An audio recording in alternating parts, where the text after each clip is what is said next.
Welcome back to the channel.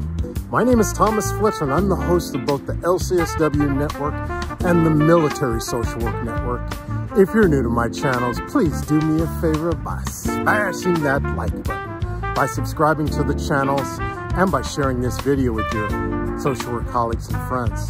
The purpose of both of my channels is to create a community of hope and support where social workers can come for relevant news, information, and inspiration. So welcome back to Ask a Military Social Worker. We are starting a brand new series within the Ask a Military Social Work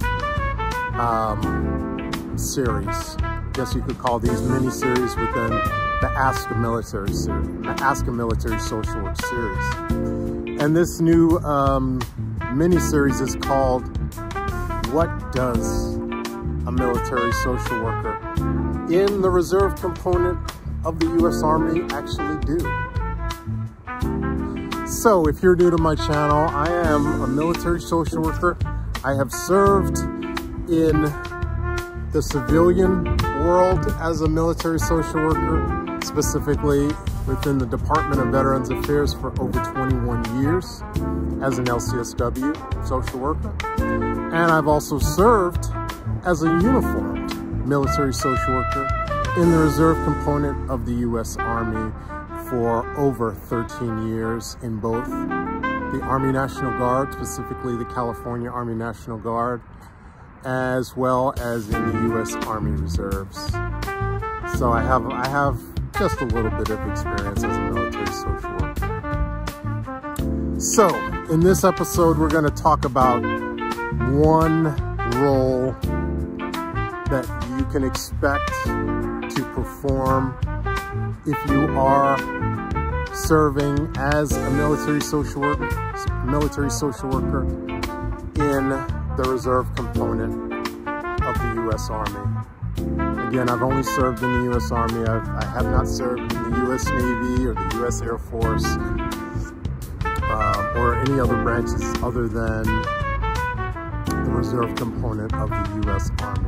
So I'm going to be speaking from experiences that I've had during the past 13 years. And this will be, I will do several different videos. I'm not going to put it all in one video. So you can expect future episodes where I will be talking about what does a military social worker in the reserve component of the U.S. Army, what do we actually do?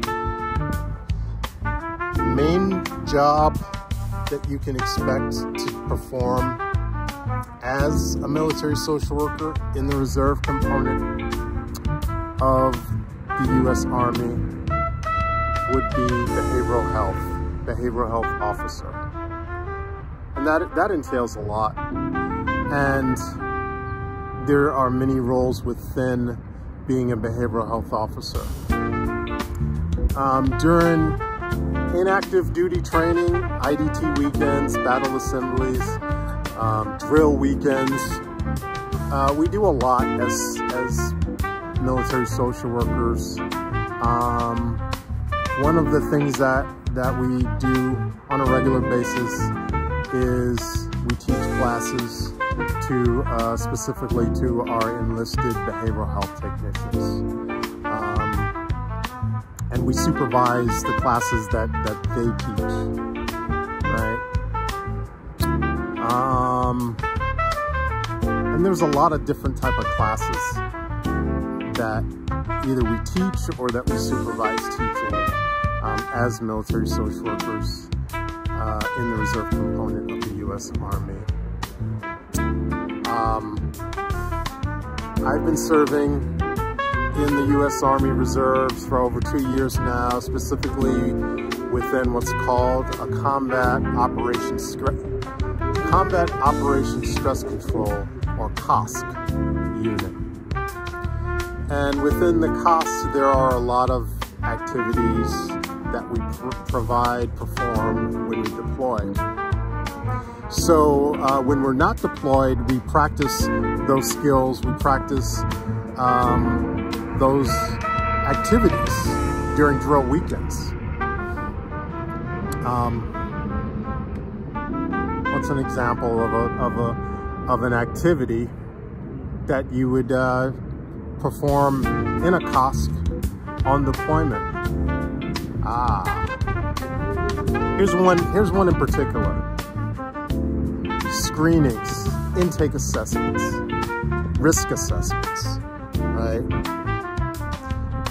And we oftentimes, as military social workers in the reserves, we are not only teaching the classes, but we are giving our behavioral techs an opportunity to teach these classes, right? Because on deployment, as much as military social workers, as much as we do, we're actually providing a lot of supervision to our behavioral techs who are doing a lot of screenings. They're doing a lot of the triaging. And so during drill weekends, when we're not on deployment, it's an opportunity for our behavioral techs who oftentimes are not practicing their profession in the civilian life. You know, me as a social worker, I have the opportunity and I guess the privilege of practicing my skills even when I'm not, you know, working as a reservist, you know, as a social worker reservist. I'm practicing my skills as a social worker in the Department of Veterans Affairs. I'm supervising social work interns who are finishing their master's degrees. I'm supervising social workers who are in the process of getting their license, their clinical license, their LCSW, right? So, plus I'm doing my own work. I'm meeting with patients individually. I'm meeting with patients in groups. I may be meeting with patients and doing things like a Columbia suicide screening rating, right? I may be doing an intake for a veteran who is being screened for the SUD clinic or the Psychosocial Rehabilitation and Recovery Center program or the Trauma Recovery Service. These are all different clinics within the VA. So I say all this to say that as a social worker who's practicing in the Department of Veterans Affairs as well as serving as a reservist, I'm practicing my skills on a regular basis, whereas our behavioral health techs, our 68 x-rays, you know, they may be doing something totally different when they're not in drill. So for them to be able to teach a class within drill, whether it's about doing risk assessments, intake assessments, it gives them an opportunity to, again, practice the skills that they're gonna have to practice on deployment, right? So as a social worker, as a military social worker who serves in the reserve component, I get to supervise, I get to collaborate with these behavioral health techs, right? I get to give them that positive, constructive feedback, right?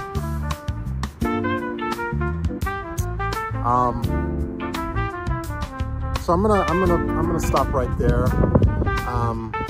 Again, I don't want to make these videos too long. I will be in future videos. We will be talking about other type of roles that uniformed military social workers who serve in the reserve component of the U.S. Army.